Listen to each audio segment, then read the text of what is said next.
السلام عليكم ورحمة الله. أسعد الله أوقاتكم بكل خير مشاهدينا الأعزاء. أهلا وسهلا بكم بقناة سكين كير للعناية بالبشرة. معنا اليوم منتج تعرفونه وتستخدمونه منذ زمن، وهو ماء الورد الملكي. سأقوم بالتفصيل بفوائد الماء ورد بشكل عام وهذا المنتج بشكل خاص. تابعونا.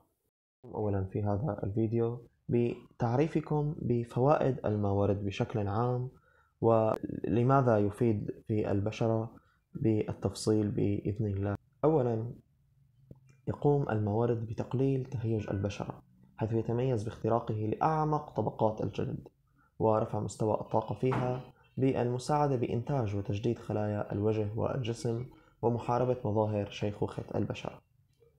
ثانيا يقوم ماء الورد بمنح النقاء والشباب المتجدد للبشرة، وذلك لاحتوائه على مادة الكولاجين الطبيعية التي تحافظ على شباب الوجه ونعومته ورطوبة البشرة. ثالثا يقوم ماء الورد بمعالجة مشاكل حب الشباب والبثور والرؤوس السوداء، ويخلص من حروق الجسد ويوحد لون الوجه. يفيد ماء الورد بشكل خاص ذوي البشرة الدهنية، حيث يعمل على تغذية هذه البشرة وترطيبها وتنظيفها من الدهون الزائدة فيها.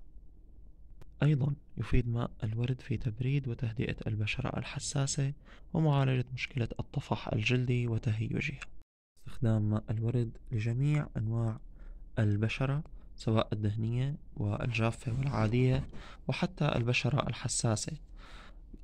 كما يمكن استخدامه كمزيل للمكياج أو مرطب دون الخوف من التأثيرات الجانبية على البشرة.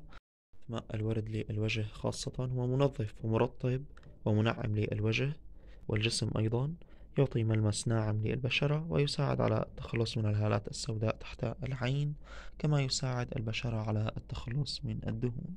محتويات وتركيب ماء الورد: يتركب فقط من ماء الورد الطبيعي المقطر، بالإضافة لمواد لشد البشرة ومواد حافظة. العبوة من ماء الورد الملكي 250 جرام في تفتيح البشرة وإزالة الكلف والنمش، بالإضافة لشد وتنقية وترطيب البشرة. يحتوي على الجليسرين والكولاجين.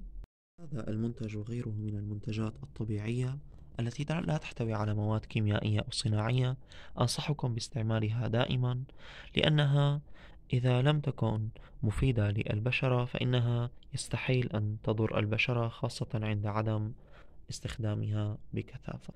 أرجو أن أكون قد أفدتكم في هذا الفيديو. لا تنسونا من الاشتراك بالقناة والإعجاب بالفيديو، وتابعونا لنستمر بتقديم المنتجات والشرح عنها. والسلام عليكم ورحمة الله وبركاته.